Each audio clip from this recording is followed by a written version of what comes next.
오늘 우리에게 주시는 축복과 변화의 말씀입니다. 야고보서 2장 1장 12절에서 18절입니다. 우리 함께 읽도록 하겠습니다. 시작. 시험을 참는 자는 복이 있나니 이는 시련을 견디어낸 자가 주께서 자기를 사랑하는 자들에게 약속하신 생명의 면류관을 얻을 것이기 때문이라. 사람이 시험을 받을 때에 내가 하나님께 시험을 받는다 하지 말지니 하나님은 악에게 시험을 받지도 아니하시고 친히 아무도 시험하지 아니하시느니라. 오직 각 사람이 시험을 받는 것은 자기 욕심에 끌려 미혹됨이니 욕심이 잉태한즉 죄를 낳고 죄가 장성한즉 사망을 낳느니라.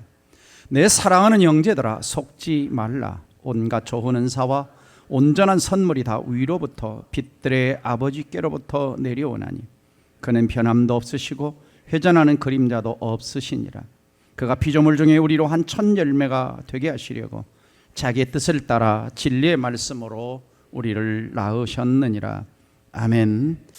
오늘은 야고보서 강의 행동한 그리스도인 두 번째 시간, 유혹에 흔들리지 않는 그리스도인입니다. 19세기 말 영국의 극작가 오스카 와일드가 쓴 희곡이 있습니다. 윈더 부인의 부채라고 하는 책 속에서 제1막에서 달린 덩경이 이런 고백을 합니다. 나는 어쩔 수 없었습니다. 나는 어쩔 수 없었습니다. 나는 유혹만 빼고는 무엇이든 이겨낼 수 있습니다. 그렇습니다. 여러분은 어떠세요? 여러분은 유혹도 이겨낼 수 있으십니까? 자, 우리는 세상을 살면서 많은 것을 극복하고 이겨냅니다. 가난도 우리는 참 어려웠던 시절에 이겨냈고, 때로는 질병도 이겨내고, 지난주 배웠던 때로는 시련도 우리는 이겨내면서 살아갑니다. 그러나 종종 우리가 자주 넘어지는 것이 바로 유혹 앞에서 장사가 없습니다. 그래서 이 땅은 안전지대가 아니죠. 유혹이 없는 장소가 그 어디에도 없습니다. 대한민국 땅에도, 저 38선 철책선에도, 저 미국 땅에도, 이란 땅에도 유혹이 있는 것이죠. 아담과 하와는 하나님이 직접 만드신 가장 완벽한 에덴 동산에서도 사단의 유혹에 넘어졌습니다. 또 사탄은 심지어 예수님이 금식하시고 기도하는 자리까지 찾아와서 예수님을 유혹했습니다. 에덴의 낙원에도 유혹이 있었고 예수님이 기도했던 금식의 자리에도 유혹은 있었다라고 하는 것이죠. 우리가 사는 이 세상 그 어디든 유혹이 있다는 것입니다. 여러분의 직장, 그리고 여러분의 가정에도, 그리고 심지어 예배당 안에도 유혹이 있는 것입니다. 어쩌면 우리에게 가장 가까이 있는 유혹 중에 하나가 여러분이 들고 있는 스마트폰 안에 언제든지 열기만 하면 잘못된 것을 열 수가 있고 언제든지 유혹이 우리 앞에 대기하고 있는 이 시대를 살아가고 있습니다. 중요한 것이 뭘까요? 중요한 것은 유혹을 어떻게 피해서 살 것인가가 아니라 유혹이 찾아왔을 때 어떻게 이겨내고 승리할 것인가가 중요합니다. 우리는 지난주에 야고보서 1장 1절에서 12절까지 시련을 당했을 때 어떻게 이겨낼 것인가, 첫째는 온전히 기쁘게 여기고, 두 번째는 인내를 이루고, 세 번째는 기도할 때 믿음으로 기도하고 그걸 이겨낼 수 있는 지혜를 구하고 의심하지 말고 기도하라는 말씀을 배웠습니다. 오늘 13절에 오면은 그 시험이라고 하는 것이 전혀 다른 모습으로 우리에게 찾아옵니다. 그래서 저는 오늘 본문 말씀을 통해서 네 가지를 함께 나누고 싶은데요. 첫 번째는 유혹이란 무엇이고 과연 유혹은 어디서 시작되는 것인가, 두 번째 유혹은 어떤 과정을 거쳐서 사람들을 무너뜨리는가, 세 번째 유혹에서 승리하고 이겨내기 위해서는 어떻게 해야 하는가, 네 번째 유혹의 결과로 넘어진 자의 결과와 승리한 자의 축복은 무엇인가를 오늘 생각해 보고자 합니다. 첫 번째입니다. 유혹이란 무엇이고 과연 유혹은 어디서 오는 것일까? 13절 14절은 이렇게 말씀합니다. 사람이 시험을 받을 때, 여기서 시험은 유혹입니다. 내가 하나님께 시험을 받는다 하지 말지니 하나님은 악에게 시험을 받지도 아니하시고 친히 아무도 시험하지 않는다. 하나님은 시험하는 분이 아니다. 각 사람이 시험을 받는 것은, 그다음 뭐라고 했어요? 자기 욕심에 끌려서 미혹된다라고 이야기를 합니다. 그래서 오늘 이 야고보서에 나오는 시험이라는 게 1장 2절하고 1장 13절에 나오게 되는데요, 이게 어근은 똑같아요. 명사 페이라스모스라고 동사는 페이라조인데요, 다 어근이 똑같습니다. 그러니까 우리말로는 시험이라 그랬다, 시련이라 그랬다, 유혹이다 그랬는데 이게 어근이 다 똑같습니다. 뿌리가 똑같다는 거예요. 같은 뿌리에서 나왔다는 거예요. 그래서 앞에 1장 2절에는 시험으로, 테스트, 트라이얼로 사용을 했고, 그래서 우리를 연단하는 하나님의 연단, 그 다음에 13절은 이것이 템테이션, 유혹으로 우리를 넘어뜨리는 것으로 사용을 하고 있는 것입니다. 그러니까 시련과 시험의 목적이 정반대를 이루고 있는 것이죠. 그래서 시련은 나의 믿음과 신앙을 더 견고하게 세워주지만 마귀의 유혹과 시험은 나를 무너뜨려서 망하게 만든다라고 하는 것입니다. 자, 예를 들면, 자, 똑같은 상황이 주어졌어요. 똑같은 상황에서 내가 어떻게 반응하냐에 따라서, 예를 들면 사업장의 자금이 어려울 때에 어떤 사람은 하나님을 의지하고 기도하면서 믿음으로 나갈 수 있고, 어떤 사람은 부정한 방법으로 그걸 채우려고 할 수도 있습니다. 질병이 찾아왔을 때 어떤 사람은 막 하나님을 원망하고 불평할 수도 있지만, 어떤 사람은 하나님을 의지하고 신뢰함으로 회복의 은혜를 맛볼 수 있는 거예요. 똑같은 어떤 상황이 찾아왔는데 어떤 것은 트라이얼, 내 믿음을 성장시켜서 하나님이 기뻐하는 그릇이 될 수도 있고, 잘못 반응을 하면 이것이 시험과 유혹에 빠져서 우리를 넘어뜨릴 수도 있다라고 하는 것입니다.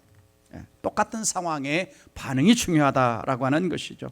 그러면 야고보는 유혹의 근원이 어디냐라고 하는 것입니다. 자, 먼저 13절에서 하나님은 시험하는 분이 아니다, 유혹하는 분이 아니다. 사람이 시험을 받을 때에 내가 하나님께 시험을 받는다 하지 말라 그럽니다. 이 말은 무슨 말입니까? 사람들이 시험 받을 때 하나님이 나를 넘어뜨리셨네, 하나님이 나에게 이 시험을 하셨네.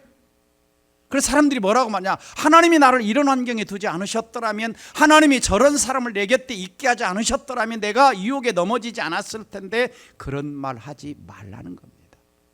왜? 하나님은 시험하는 분이 아니다라고 성경이 말씀하고 있습니다. 근데 인간은 늘 뭐 합니까? 핑계를 대는 거죠. 핑계를. 그래서 유혹의 역사와 핑계의 역사는 인류의 역사만큼 오래됐습니다. 그래서 아담도 하나님이 책망하실 때 하나님이 주셔서 나와 함께한 저 여자 때문입니다. 그래서 하나님과 아내를 핑계대는, 또 하와는 뱀의 핑계를 대는 것입니다. 핑계를 대요. 아이고 하나님 잘못했습니다 해야 되는데 핑계를 서로에게 전가하는 것입니다. 그러니까 죄인은 이 죄를 지은 사람은 있는데 죄인은 없는 거예요. 자꾸 핑계를. 그래서 이 핑계대는 습성은 오늘 우리에게까지 전이가 된 것입니다. 그러나 야고보 사도는 하나님은 절대로 유혹의 근원이 아니다. 다시 13절 하반절 읽어봅니다. 시작. 하나님은 악에게 시험을 받지도 아니하시고 친히 아무도 시험하지 아니하시고, 하나님은 악에게 시험도 안 받으실 뿐만, 왜? 절대 걸어가신 분이시니까. 그 다음에 친히 아무도 시험한다 안 하신다? 안 하신다. 다시 말하면 유혹에 빠뜨리는 일을 하나님이 안 하신다는 겁니다. 하나님은 우리를 시련은 하세요. 훈련시키기 위해서 아브라함을 시험하시고 그 사랑을 보기 위해서 훈련을 하시지만, 악으로 우리를 넘어뜨리는 것은 하나님이 하시는 것이 아니다. 그러면 유혹은 어디서 오느냐? 바로 1장 14절 읽어봅니다. 다시. 오직 각 사람이 시험을 받는 것은 뭐에? 자기 욕심에. 그러니까 유혹의 진짜 근원은 어디 있다는 거예요? 내 욕심 안에 있다는 겁니다. 근데 인간은 자꾸만 어떤 시험이 당하면 핑계대는 거. 세상이 너무 악해서 그런 거야. 마귀가 나를 역사해서 그런 거야. 저 사람이 나를 넘어뜨려서 그런 거야. 그러나 성경은 뭐라고 말하냐? 문제는 밖에 있지 않다. 네 안에 있다. 네 안에 욕심이 너를 넘어뜨린 것이다라고 이야기합니다. 그러니까 여기서 야고보는요, 마귀라고 이야기를 하지 않습니다. 마귀. 그러면 마귀는 뭐냐? 미끼를 던지는 존재예요. 시험을 하려고 미끼를 던지는 존재다. 미끼를 무는 것은 뭐냐? 내 안에 욕심이다. 그래서 야고보 사도는 유혹받는 인간을 미끼를 문 물고기로 표현하는 것이죠. 그래서 물고기가 미끼를 물 때 자기가 좋아하는 뭐만 보여요? 지렁이만, 미끼만 보이는 거예요. 그래서 미끼 속에 있는 바늘은 안 보이는 겁니다. 그래서 믿기는 눈에 먹음직하게 보이고 반으로 숨겨져 있어요. 이게 유혹의 본질입니다. 그러니까 유혹이 인간에게 찾아올 때 절대로 정직하게 찾아오지 않아요. 너 이거 먹으면 죽어라고 가르쳐주지 않는다라고 하는 것입니다. 그러면 마귀가 우리를 어떤 미끼를 가지고 속입니까? 크게 세 가지가 있고 다른 것들도 참 많은데요. 자, 요한일서 2장 16절 읽어봅니다. 시작. 이는 세상에 있는 모든 것이 육신의 정욕과 안목의 정욕과 이생의 자랑이니 이것은 다 아버지께로부터 온 것이 아니고 세상에서 온 것이다. 그럼 세상의 왕이 누구요? 이 세상 신이 누구요? 마귀요. 그래서 이런 것들을 가지고 자꾸 인간을 유혹하는 거야. 그래서 첫 번째 육신의 정욕을 생각을 해보면, 자, 인간의 가장 기본적인 생리적인 욕구를 마귀는 미끼로 많이 사용한다는 것입니다. 그러니까 자, 욕망 자체는 죄가 아니에요. 그렇죠? 예수님이 광야에서 40을 금식했을 때 마귀가 와서 이 돌들을 가지고 떡을 만들라라는 시험을 합니다. 그러니까 마귀는 인간의 본능적 욕망을 자극해서 시험을 하는 거예요. 식욕, 성욕, 안락함. 그래서 정당한 필요가 맞아요. 정당한 욕망이 맞아요. 근데 이것을 하나님의 방법이 아닌 세상적인 방법으로, 정당한 방법이 아닌 올바른 방법이 아닌 잘못된 방법을 통해서 얻으라는 거예요. 그러니까 배가 고파요. 그러면 일해서 수고해서 해야 되는데 훔쳐먹는다. 그럼 유혹에 넘어지는 거죠. 돈이 필요해요. 수고해서 벌어야 되는데 이걸 도둑질하기나 사기를 쳐요. 그러면 유혹에 넘어진다라고 하는 것이죠. 네. 넘어진다. 사탄은 그렇게 유혹을 하는 거예요. 가장 기본적인 욕구를 가지고. 두 번째는 사탄은 안목의 정욕, 눈에 보이는 것을 통해서. 그래서 하와를 유혹할 때 자꾸 선악과를 거짓말을 하니까 하와가 묵상을 하는 거, 선악과 앞에 가서. 그러다 보니까 처음에 저거 먹으면 죽는다 그랬는데 사탄의 말을 듣고 묵상하니까 먹음직도 하고 포함직도 하고. 그래서 사탄은 자꾸 우리 인간들 앞에 화려한 것을 갖다 놓습니다. 그래서 그것을 통해서 물욕이 생겨나요, 탐욕이 생겨나요, 자꾸 비교를 일으켜요. 그래서 여러분이 SNS를 자꾸 보게 되면 없던 탐욕이 생겨날 수가 있는 거죠. 자극을 하는 겁니다. 자극을. 전에도 말씀드린 적이 있죠. 제가 읽은 책 중에 미국 공교육의 피해라는 책이 있어요. 미국 공교육의 피해. 그게 뭘 주로 다루고 있냐면 청소년들의 성에 대한 책을 다루고 있어요. 그래서 그걸 학교에서 다 가르치는 거예요. 예, 피임을 어떻게 하고 또 뭐 이런 것들을 다 가르쳐줘요. 그런데 통계를 보면 그걸 안 배웠을 때는 성범죄나 이런 죄악을 훨씬 안 저질렀는데 그걸 학교에서 가르쳐 준 다음부터 그 범죄가 훨씬 더 많이 일어났다는 거예요. 그러니까 미끼를 던져주는 거예요. 그것도 뭘 통해서? 교과서를 통해서. 예. 더 많은 피해가 왔다라는 이야기를 하고 있죠. 그래서 사탄은 끊임없이 우리에게 눈에 보이는 것을 통해서 미혹을 하는 것입니다. 안목의 정욕이죠. 세 번째는 이생의 자랑입니다. 자, 예수님 앞에 와서 사탄이 천하만국 주겠다. 야. 그래서 사탄은 끊임없이 우리에게 명예, 인정, 권력, 성공에 대한 갈망을 이용합니다. 그게 잘못된 것이 아니에요. 근데 하나님 자리에 그걸 갖다 놔버리는 겁니다. 하나님 없이 그걸 취하라는 겁니다. 그걸 뭐라고 성경은 표현하냐? 하나님 없이 하는 걸 교만 그럽니다. 교만. 하나님 없이. 그래서 우리는 포장을 참 많이 해요. 내가 이걸 하나님의 영광을 위해서 사업도 하고 하나님의 영광을 위해서 일도 하고 하나님의 영광을 위해서 자녀도 교육한다고 하는데 그 속을 들여다보면 뭐가 있냐? 내 욕망이라. 그래서 전에 저한테 훈련받았던 어떤 남자 집사님이 울면서 저에게 와서 이야기하기를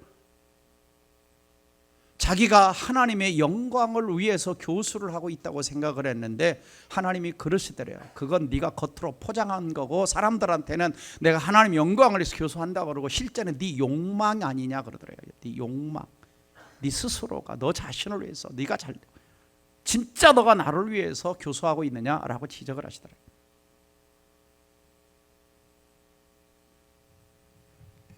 그 다음에 네 번째는 추가적으로 의심과 하나님의 성품을 왜곡하는 미끼를 던집니다. 그래서 말씀을 의심하게 만들고 그 다음에 하나님의 선하심을 의심하게 자꾸 만드는 거예요. 그리고 하나님을 인색하고 무서운 분으로 자꾸 그려냅니다. 그래서 하나님은 사랑만 강조하다든지 공의만 강조하다든지 그래요. 그래서 미국의 크리스찬 사이언스라고 하는 이단은 하나님의 사랑만 강조합니다. 하나님은 사랑이시니까 어떻게 지옥을 만들겠냐. 그래서 마음껏 죄를 지어도 돼요. 네, 구원파가 그렇죠. 구원받았으니까 마음껏 살아도 돼. 성경은 절대 그렇게 가르치고 있지 않습니다. 그래서 하나는 의심을 싣고 하나님의 성품을 자꾸 왜곡합니다. 그 다음에 다섯 번째 마지막으로는 낙심과 게으름입니다. 강력한 미끼죠. 그 사탄은 쉽게 낙심하게 만듭니다. 이미 늦었어. 회개해도 소용없어. 나중에 해도 돼. 다들 이렇게 사는데 뭐. 그래서 지금 순종하는 걸 미루게 만들어요. 자, 제가 다섯 가지를 크게 살펴봤는데 사실은 사탄이 다섯 가지만 가지고 미혹해 하는 게 아닙니다. 아까 유혹의 역사는 얼마만큼 오래됐다 그랬어요? 인류의 역사만큼. 에덴 동산에서 시작했습니다. 그러니까 사탄은 안 써본 방법이 없고 그 다음에 유혹의 재료로 안 쓴 재료가 없는 거예요. 다 쓰는 거예요. 다 써. 이게 대표적인 걸 지금 이야기했을 뿐입니다. 대표적인 것은. 그래서 마귀가 유혹할 때 크게 두 가지 방법을 씁니다. 하나는 협박, 하나는 회유. 네. 그래서 우리가 이런 거 보통 이제 세상에서 채찍과 당근 뭐 이런 이야기를 쓰기도 하죠. 그래서 한쪽 방법은 뭐냐? 베드로전서 5장 8절처럼 너희 대적 마귀가 우는 사자같이 두루다니며 으르는 거예요. 그래서 두려움과 박해와 위험과 죽입니다.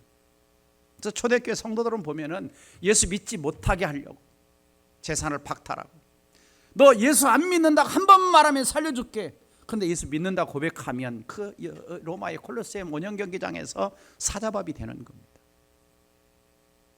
로마는 황제 숭배를 강요를 했죠. 근데 예수 믿는 신 하나, 내게는 주가 하나밖에 없다. 근데 로마에서는 시저는 로드다 이렇게 가르치죠. 시저. 황제는 신이다 라고 이렇게 가르치는 거예요. 그래서 하나님 한 번밖에 없는 신앙 하나 지키려고 거기에 넘어지지 않으려고 콜로세움 원형 경기장에서 사자밥이 되는 겁니다. 쉽지 않죠. 네. 쉽지 않습니다. 이게 이제 사탄이 쓰는 방법 중에 하나예요. 그 다음에 두 번째 방법 중에 하나는 뭐냐면 여우 방법이에요. 속임수, 유혹, 거짓말이죠. 그래서 고린도서 11장 3절을 보면 뱀이 그 간계로 아주 간사하게 하와를 미혹한 것 같이. 그러니까 아마 사탄이 뿔 달고 너 그거 먹으면 죽는데 이렇게 쓰면 좀 넘어졌을죠. 안 넘어질지 모르는데 너 그거 먹으면 하나님처럼 돼. 그리고 하나님이 너희들 하나님처럼 되는 걸 좀 못하게 하려고 속인 거야. 막 이렇게 네가 하나님처럼 될 수 있어. 막 이렇게 해주니까 막 올라가는 거죠. 네. 괜찮아. 사탄은 두 가지 방법을 다 쓰는데요. 역사를 살펴보면은 박해했을 때는 믿음이 더 일어났어요. 일제 시대에 박해를 받았을 때 기독교는 더 일어났어요. 근데 현대는 사람들이 편하게 만들어서 잘 무너지는 거예요. 잘 무너져요. 그래서 현대의 여우 전략, 그러니까 사자 전략을 마귀가 쓰니까 교회가 더 부흥하네. 그러니까 이제 어떤 전략을 쓰냐? 여우 전략을 쓰는 거예요, 마귀가. 그래서 바쁘게 만들어. 하나님을 잊어버리게 만들고, 기도도 안 잊게, 뭐 나중에 하게 만들고, 예배 빠지게 만들고, 그 다음에 죄를 정상처럼 보이게 만듭니다. 요즘 다 그렇게 살아. 다 그렇게 살아. 다 이중장부 쓰고 다 그렇게 살아. 그 다음에 물질로만, 돈만 있으면 행복해. 돈만 있으면 행복해. 네. 그 다음에 자기중심으로 이끌어가죠. 하나님의 뜻보다 너의 행복을 위해 살아. 왜 그렇게 희생해? 너 행복이 중요한데. 이게 20세기 말과 21세기 가장 큰 사탄의 방법 중에 하나가 뭐냐? 포스트 모더니즘 시대에 인간 자신을 우상으로 만드는 거예요. 그 핵심적 사상이 뭐냐? 휴머니즘이에요. 그리고 이제 사회에서는 또 학교에서는 인권이라고 하는 말로 사탄은 포장을 하는 것입니다. 보면 중요해 보이죠. 근데 다 하나님의 자리에 뭘 갖다 놓냐? 인간을 갖다 놓는 거예요. 하나님 자리 인간을 갖다 놔. 그래서 네가 행복, 너의 자유, 너의 평안, 너의 기쁨을 위해 살아. 여러분, 유럽의 교회가 왜 무너진지 아십니까? 유럽의 교회는 한때 어마어마하게 부흥을 했어요. 근데 주 5일 근무제가 시작되면서 다 사람들이 뭡니까? 자기의 평안함과 자유와 자기의 행복을 위해서, 자기의 안락함을 위해서 여행 가는 겁니다. 처음에는 토요일 밤에 왔어요. 근데 이제 그 다음에 좀 더 재밌으니까 주일 아침에 와서 예배 드려. 그 다음에는 이제 또 교회가 예배를 바꿔. 언제로? 주일 밤으로. 그래서 주일 낮까지 놀고 주일 밤에 와서 예배 드려. 제가 남미를 갔더니, 아르헨티나를 갔더니 처음 갔을 때 놀란 게, 설교하러 갔는데 주일 설교가 언제냐? 저녁 7시야. 주일 예배가. 왜 이렇게 드리냐 그랬더니 금요일 오후만 되면 모든 가게들이 다 문 닫고 어디 놀러 가요. 음식점만 빼놓고 다 문 닫아. 그러니까 사탄은 그런 방법을 써서 하나님 자리에, 하나님을 예배하는 자리에 인간을 갖다 앉혀놓는 거예요. 여우 방법이 통한 겁니다. 그래서 예수님의 경우에 마귀가 유혹을 할 때 때와 장소를 가리지 않아요. 반복적이고 끈질겨요. 그리고 이단들처럼 성경 구절을 가지고 인용을 합니다. 성경 가지고 인용. 그래서 성경을 우리가 정확하게 알지 않으면, 하나님 말씀을 정확하게 하자면, 다 이단들 보세요. 성경 구절을 가지고 인용하죠. 근데 딱 필요한 것만 빼가지고, 그리고 다 여호와의 사자 그러면 거기다 이단 교주 이름 딱 넣어가지고 읽어보면 그럴듯하게 봤죠. 이게 마귀 방법들이. 그래서 유혹을 할 때 여러 가지 순서를 거칩니다. 자, 14절 15절 읽어봅니다. 시작. 오직 각 사람이 시험을 받는 것은 자기의 욕심에 끌려 미혹됨이니 욕심이 잉태한 즉 죄를 낳고 죄가 장성한 즉 사망을 낳느니라. 자, 단계가 있죠. 처음에 욕심, 그 다음에 이제 이 욕심에 미끼를 던지면 내 안에서 잉태가 돼요. 그리고 이제 세 번째 죄를 낳죠. 그럼 죄가 가만히 있는 게 아니라 자라나, 장성해. 그리고 이제 죄가 가득 차면, 장성했다는 개가 죄가 가득 찼다는 거예요. 차면 뭐예요? 죽는 거예요. 사망으로 끌고 간다 이렇게. 자, 첫 번째 다시 살펴봅니다. 자, 욕심이죠. 욕심 1단계. 그래서 이제 인간의 욕심이 있는데 이 사탄이 미끼를 딱 던지는 겁니다. 육신의 정욕과 안목의 정욕과 이생의 자랑이라는 미끼를 딱 던져요. 네. 그래서 욕심 자체, 욕망 자체는 아직 죄는 아니에요. 왜? 누구나 유혹은 다 받는다 그랬죠. 그래서 유혹을 받는 것과 내가 죄를 짓는 것은 다른 거예요. 왜? 우리 안에 갈망이 다 있죠. 선한 갈망이 있죠. 육체적 갈망이 있죠. 기본적 욕구가 있죠. 그래서 아브라함 메슬로우가 얘기한 것처럼 인간은 기본적인 욕구, 생리적인 욕구가 있고, 이 안정의 욕구가 있고, 그 다음에 기본적인 어떤 인정의 욕구가 있고, 자아실현의 욕구가 있고, 이런 욕구들이 다 있어요. 그걸 이제 거기에 사탄이 맞는 미끼를, 잘못된 미끼를 던지는 겁니다. 그래서 종교 개혁자들의 격언이 있어요. 같이 읽어볼까요? 새가 머리 위로 날아가는 것은 막을 수 없어도 머리 위에 둥지를 트는 것은 막을 수 있다. 그렇죠. 새가 지나가다가 똥 싸요. 근데 떨어질 수 있죠. 근데 여기 와가지고 집 짓고 있는 건 막을 수 있다는 겁니다. 그러니까 유혹이 다가오는 건 막을 수는 없지만 유혹이 내 안에서 잉태되는 것은 막아낼 수 있다라는 이야기를 하고 있는 것입니다. 그래서 두 번째는 잉태의 단계가 되죠. 그러니까 잉태가 된다는 것은 하나와 하나가 합쳐지는 겁니다. 네. 그래서 내가 욕망이 미끼를 덥석 무는 거예요. 안목의 정, 이생의 자랑 이런 미끼를 던져줄 때 이걸 내가 덥석 무는 겁니다. 그래서 유혹과 의지가 결합되는 거예요. 그래서 유혹은 어디서 옵니까? 밖에서 와요. 그리고 내 안에는 뭐가 있어요? 욕심이 있어요. 그래서 이것이 둘이 딱 만나면 내 안에서 이게 잉태가 되는 거예요. 의지가 도장을 찍는 순간이죠. 그래서 한 번은 괜찮겠지, 이번만에 아무도 모를 거야. 바로 이 내적 동의가 바로 잉태의 순간인 것입니다. 그래서 우리가 알다시피 임신은 혼자 되지 않습니다. 밖에서 온 미끼와 내 안에 있던 욕심이 만나 내 의지가 도장을 찍을 때 내 안에서 잉태가 일어나는 것이죠. 자, 그래서 이제 잉태가 되는 처음 순간에는 아직 아무 일도 일어나지 않은 것처럼 보입니다. 그렇죠? 임신 초기에는 배가 안 불러. 임신했는지 안 했는지 잘 몰라. 근데 이제 점점 표시가 나기 시작하죠. 그래서 생명잉태된 반드시 자라나 태어나듯이 잉태된 자는 행동으로 태어날 날을 기다리는 겁니다. 그래서 우리 하나님은요, 출산된 죄만 보시는 것이 아니라 내 속에 잉태되어 있는 죄도 보신다. 그래서 예수님이 산상순 마태복음 5장 28절 다 같이 읽어봅니다. 시작. 여자를 보고 음욕을 품는 자마다 마음에 이미 간음했다. 음욕을 품었다, 이게 뭐예요? 잉태했다라는 것이죠. 잉태했다. 이걸 지금 성경은 뭐로 얘기하느냐? 죄로, 잉태의 죄로 이야기합니다. 자, 이러한 것을 이제 심리학에서 뭐라고 얘기하느냐면 사고행위 융합이라고 얘기합니다. 사고행위 융합. 그러니까 아직 행동으로는 옮기지는 않았지만 이미 마음을 그렇게 먹으면 행동하는 것과 같다는 의미로 사고행위 융합이라고 얘기하는 거예요. 그러니까 좀 전에 말씀드린 하나님은 출산된 죄만 보시는 것이 아니다라고 하는 것입니다. 3단계, 그래서 이제 가면은 죄를 낳고, 그랬죠. 죄를 낳고, 욕심이 잉태하면 죄를 낳고, 그래서 죄라는 자식, 잉태된 욕심은 때가 되면 반드시 죄라는 자식을 낳는 것입니다. 그래서 욕심으로 잉태된가 이제는 손과 발과 입으로 행동으로 나타나는 순간이 낳고입니다. 낳고 행동으로 죄를 저지르는 거죠. 마음에 품었던 것이 죄를 저지르는 겁니다. 그래서 손으로 죄를 짓고 발로 죄를 짓고 입으로 죄를 짓고, 네, 죄가 태어난 것입니다. 그래서 이게 이제 반복되면 성장해 가는 거예요. 죄가 장성해 가는 것입니다. 장성해 가는 거예요. 자, 우리가 다윗을 한번 봅시다. 사무엘하 11장을 보면 다윗이 어느 날 부하들은 다 전쟁터에 나갔는데 왕궁을 거닐다가 쫙 내다보니까 저 밑에서 어떤 한 여인이 목욕하고 있는 걸 봤어요. 또 그 여인도 그래요. 그것도 대낮에.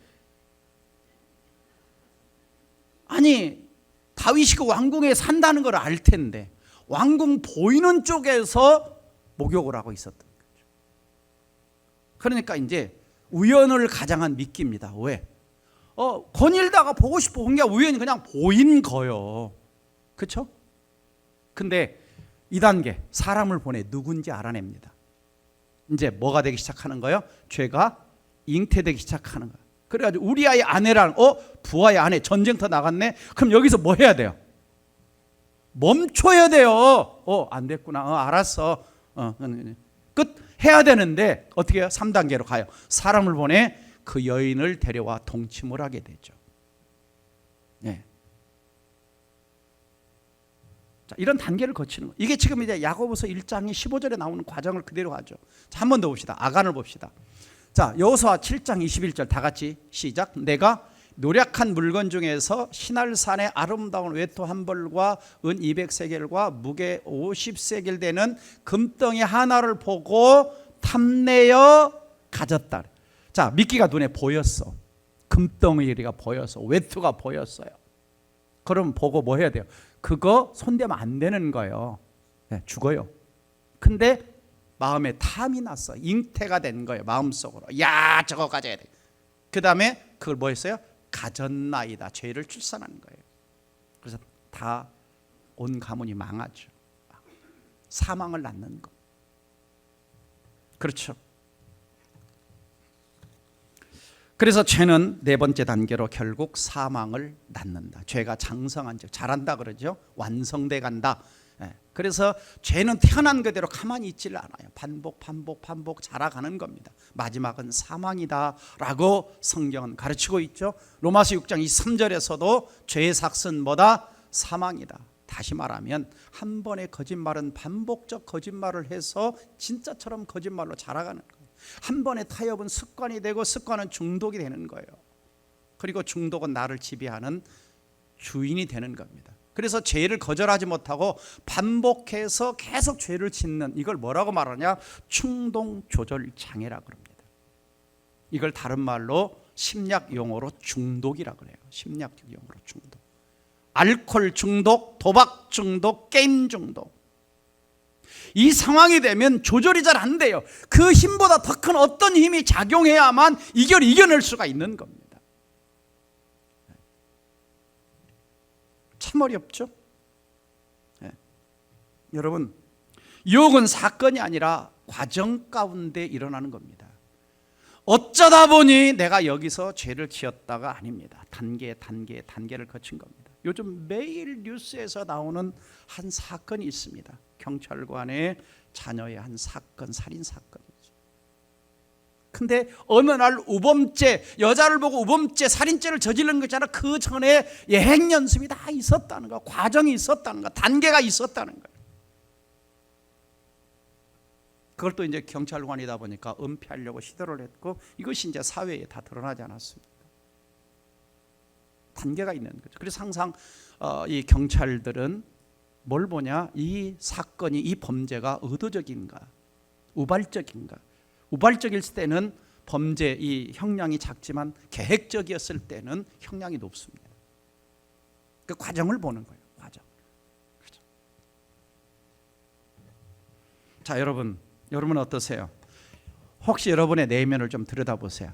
내 안에 지금 유혹은 있어. 근데 이게 그 어떤 유혹이 잉태 단계로 간 게 있어요?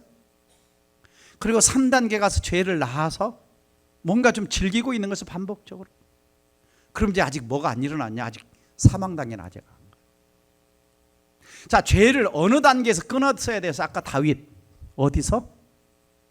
처음에 그냥 우연히 본 것에서 끊었어야 돼, 1단계. 근데 두 번째는 우리아의 아내라는 거 알았어. 신하의 아내라는 거 알았어. 그럼 거기서도 멈췄으면 괜찮았는데 이게 더 나가는 거예요.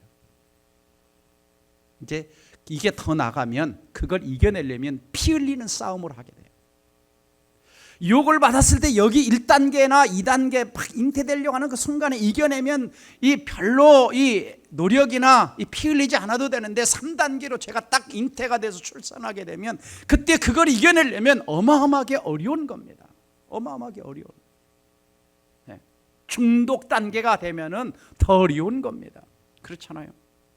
우리가 알잖아요. 우리 자녀들 게임 중독, 또 어떤 성도는 알코올 중독, 또 요즘에 또 도박 중독, 니코틴 중독, 얼마나 어려워요. 끊어내려. 자, 이런 거예요. 이제 요즘에 이제 인기 있는 드라마가 하나 있습니다. 김부장이라고 하는 드라마가 있어요. 시청률이 SBS 하는데 20%가 넘어간다고 합니다. 요즘 수십 개, 100개가 넘는 채널에서 20% 넘어간다는 것은 대단한 거예요. 거기에 이제 대기업 회장 딸 혜리라는 아이가 그다음에 이제 김 부장의 딸을 이제 이렇게 안 좋아해가지고 왕따를 시키고 때리고, 그래서 너무 또 기분 나쁘니까 사람을 시켜서 벽돌을 가지고 때려서 애가 죽은 줄 알고 갔다가 이제 시체 처리를 해달라. 내가 우리 아빠한테 돈 갖다 얼마든 처리해 줄 테니까. 그래서 이제 둘 친구 사이에 이런 어떤 그 학교에서 왕따시키고 하는 이런 것이 이제 부모와의 싸움으로 번지고, 부모의 싸움은 그 부모가 이제 또 폭력배를 등장하는 것으로 번지고, 또 폭력배가 등장하는 이 싸움은 어디로 번져가냐? 김 부장은 또 북한에서 옛날에 파견됐던 간첩이었다가 어떤 사람 다 물리치는 특수 임무 요원이었던. 그래서 이게 남북 간의 전쟁 상태로 벌어가는, 둘 사이에, 친구들 사이의 싸움이 이게 아버지와 부모의 싸움으로 번지고, 부모의 싸움이 국가와 남북의 싸움으로 번지는, 이걸 다루고 있는 거예요. 지금 이 드라마가 지금 진행 중에 있습니다. 자, 보세요. 얼마나 처음에 아무것도 아닌 단계에서 이걸 이겨냈더라면 번지지 않잖아요. 근데 국가 간의 싸움까지 번져가는 거예요. 다시 말해 이런 거야. 자, 불씨 하나가 작을 때는 뭐 해요? 발로 밟아 끄면 돼요. 근데 큰 산불로 번지면 발로 밟아 끌 수가 없어요. 이게 다 탈 때까지, 온 산을 태울 때까지. 그래서 존 웨인이, 그분이 쓴 책 이름이 뭐냐? 죄 죽이기라는 책을 쓴 거예요. 죄 죽이기. 참 책 제목이 무섭습니다. 죄 죽이기. 저 책 속에서 죄를 죽이십시오. 그렇지 않으면 죄가 여러분을 죽일 겁니다. 여러분, 우리가 문장으로 읽어서 그렇지 무서운 말입니다. 왜? 죽는다는 거잖아요. 죽는다. 그래서 우리는 내 마음에 잉태된 죄가 있을 때, 또는 죄가 유혹할 때 첫 단계에서 끊어내고 승리하시기를 주 이름으로 축원합니다. 그럼 마지막 어떻게 승리할 수 있을까? 첫째는, 자 봅시다. 내 사랑하는 형제들아, 속지 말라. 분별력이 있어야 되고, 두 번째, 빛들의 아버지, 온갖 좋은 것은 하나님이 주신다. 그러니까 하나님을 신뢰하라. 세 번째, 진리의 말씀으로 우리를 낳으셨다. 말씀으로 이겨내라. 자, 첫 번째는 뭐냐면 영적인 분별력을 가지라는 거예요. 내 사랑하는 형제들아 뭐 하지 말라 그래요? 속지 마라 그러죠. 속지 말라. 그러니까 유혹의 본질은 속임수에서 온다는 거예요. 그러니까 유혹과의 싸움은 내가 막 힘끼리 겨루는 것이 아니라 진실의 싸움인 거예요. 마귀는 우리보다 힘이 세서 이기는 것이 아니라 우리를 뭐해서 속임수, 거짓말이라는 미끼를 던져서 넘어뜨리는 거예요. 그래서 가장 첫 번째는 뭘 가지라는 거예요? 분별력이 있어야 돼요. 이건 여러분의 일상생활에서 너무 필요한 거예요. 내가 어떤 사업을 수주할 때 이것이 진짜냐 가짜냐, 그 다음에 어떤 집을 계약할 때, 빌라를 계약할 때, 아파트를 계약할 때 이게 속임수가 있냐 없냐, 어떤 업장을 계약할 때 이게 진짜냐 가짜냐 다 분별해야 되는 거예요. 그렇죠? 이게 선이냐 이게 악이냐, 이게 하나님 뜻이냐 하나님 뜻이 아니냐, 이게 하나님 음성이냐 마귀의 음성이냐, 끊임없이 우리는 분별력을 위해 기도해야 돼요. 네. 두 번째는 뭐냐? 선하신 하나님을 철저하게 신뢰하고 의지하라는 거예요. 왜? 온갖 좋은 은사와 온전한 선물은 누구로부터 와요? 빛들의 아버지. 그러니까 빛들의 아버지라는 것은 창조주라는 말이에요. 빛을 지으신 아버지, 모든 걸 가지신 아버지, 모든 걸 주실 수 있는 아버지. 그러니까 우리는 뭐예요? 무슨 생각을 가자? 하나님 한 분만으로 충분하다는 뭘 가져라? 믿음을 가져라. 그러니까 자꾸 사탄은 뭡니까? 하나님 인색한 분으로, 하와와 아담도 인색한 분. 그러니까 자꾸 다른 걸 의지하는 거예요.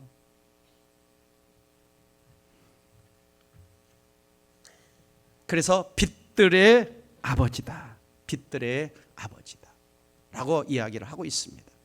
그 다음에 세 번째는 진리의 말씀으로 무장하라는 것입니다. 진리의 말씀으로. 네. 그래서 욕심의 산부인과에서 나오는 것은, 욕심은 죄를 낳고 사망을 낳지만 말씀의 산부인과에 나오는 것은요, 진리의 말씀으로 생명을 낳고 또 생명을 낳습니다. 네. 말씀으로 무장하는 거죠. 그래서 하나님 말씀은 성령의 검이다 그럽니다. 성령의 검.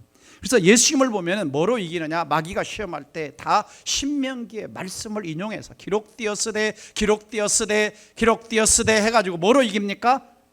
말씀으로 이겨요. 말씀으로. 왜 예수님께서 하나님의 아들인데 권능으로 물리치지 않고 말씀으로 물리쳤을까? 첫째는 우리가 따라 할 수 있는 말씀의 방법으로 이겨내신 겁니다. 왜냐하면 예수님 권능이 많아서 사탄 확 밟아버려도 돼요. 그런데 우리는 그런 능력이 없잖아요. 그래서 우리에게 어떻게 사탄의 유혹이 왔을 때 이길 수 있는가? 말씀을 의지해서 이겨내라는 방법을 예수님이 보여주신 겁니다. 보여주신 거예요. 그래서 하나님 말씀은 우리에게 성령의 검, 유일한 공격 무기다라고 하는 것을 보여주신 것입니다. 그래서 여러분, 유혹의 순간에 검을 뽑아 승리하려면 항상 칼집에 뭐가 있어야 돼요? 검이 있어야 싸울 때 팍 빼가지고 쓸 수 있잖아요. 그래서 예수님의 제자 중에 베드로도 항상 여기다 뭐 가지고 다녀요? 낚시 가지고 다니는 게 아니라 칼 가지고 다니다가 예수님이 건들려고 하니까 쫙 빼가지고 말고기 쫙 잘라버리고. 네. 무슨 말이냐? 유혹의 순간에 그 말씀 어디 있지 이렇게 생각하면 안 돼. 찾다가 시간 다가 넘어가면.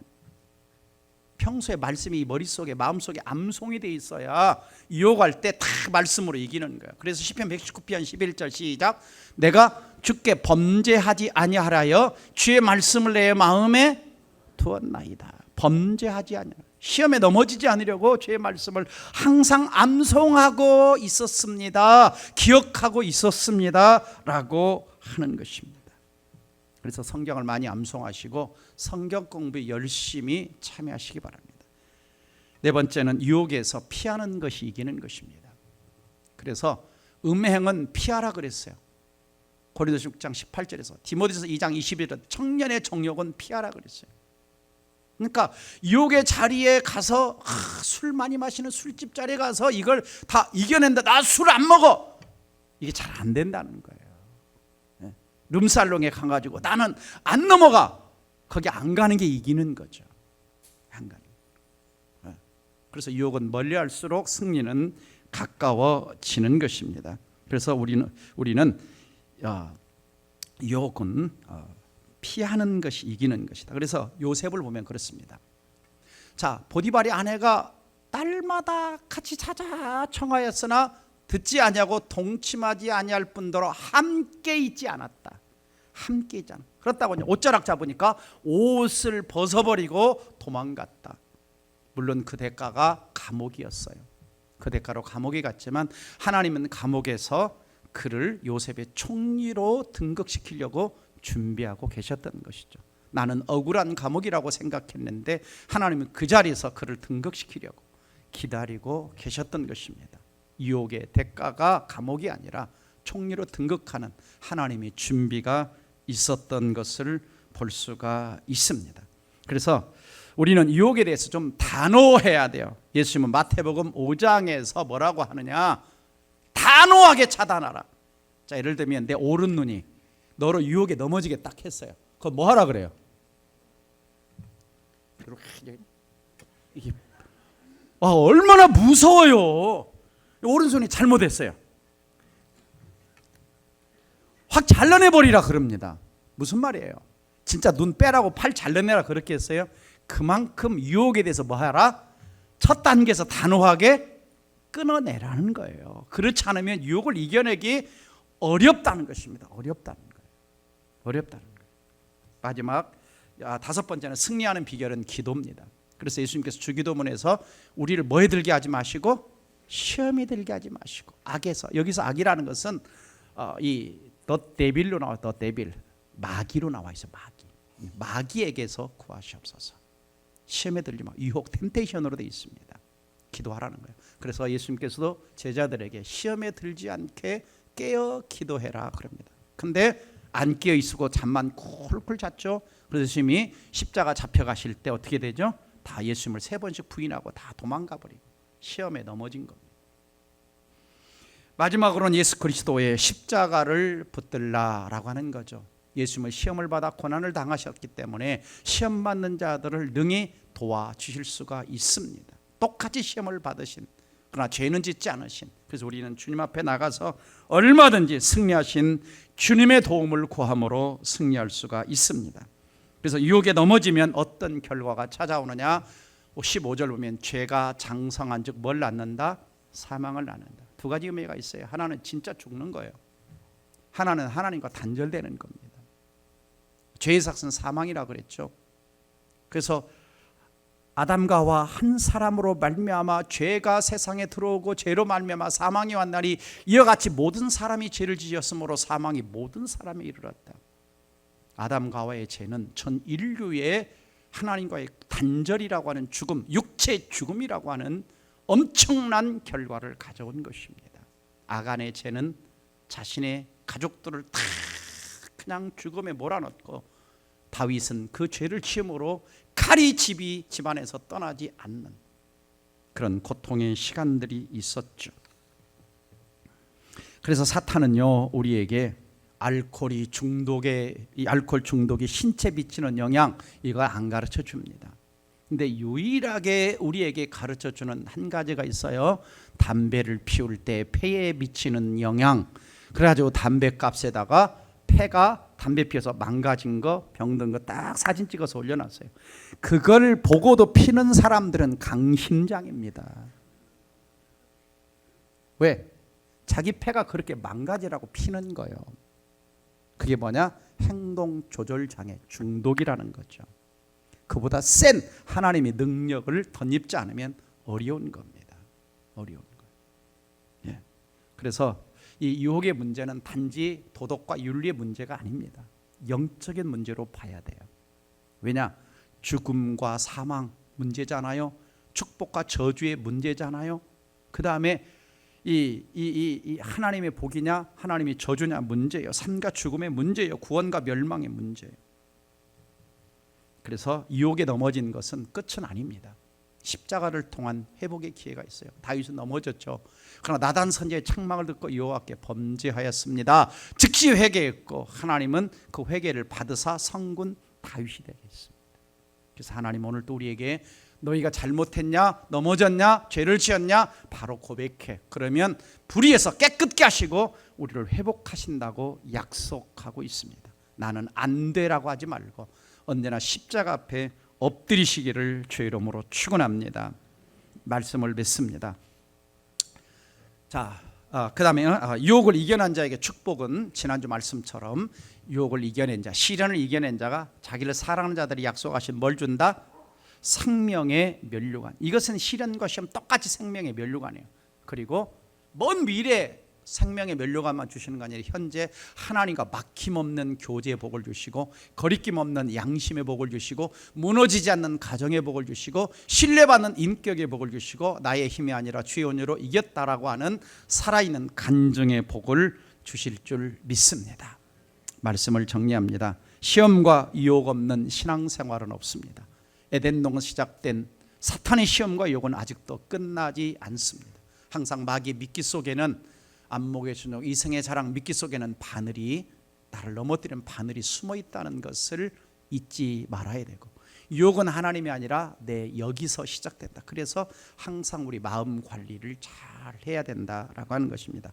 그러기 위해서는 첫 번째 영적인 분별력을 가져야 됩니다. 끊임없이 그건 기도해야 돼요. 그 다음에 창조주 하나님 나를 도와주시 충분하신 푸님 하나님에 대한 신뢰와 믿음이 있어야 되고, 세 번째는 말씀을 항상 암송하고 말씀, 그 다음에 기도하고, 그리고 십자가를 붙드는 저와 여러분 되시기를 주의 이름으로 축원합니다. 기도하겠습니다. 여러분 잘 보세요. 나는 어느 단계에 지금 유혹에 혹시 넘어져 있지는 않습니까? 우리 주님은 얼마든지 회복하실 능력이 있으십니다. 다윗도 넘어져서 고통은 당했지만 그가 회개했을 때 성군 다윗으로 만들어 주셨습니다. 1단계 유혹을 다 받습니다. 그러나 그것이 잉태되면 죄는 자라납니다. 그리고 지금 죄를 낳는 단계에서 죄 속에 죄가 내가 삶에 자라나고 있지는 않습니까? 하나님 이것이 끊어지게 해달라고, 내 힘이 아닌 하나님의 능력으로, 성령의 능력으로, 십자가의 능력으로, 말씀의 능력으로 이걸 끊어 주셔서 다시는 내가 사망의 자리까지 가지 않고 나 때문에 가족 공동체가 무너지지 않고 승리하도록 말씀 붙들고 통성으로 기도합니다. 다 함께 기도하겠습니다.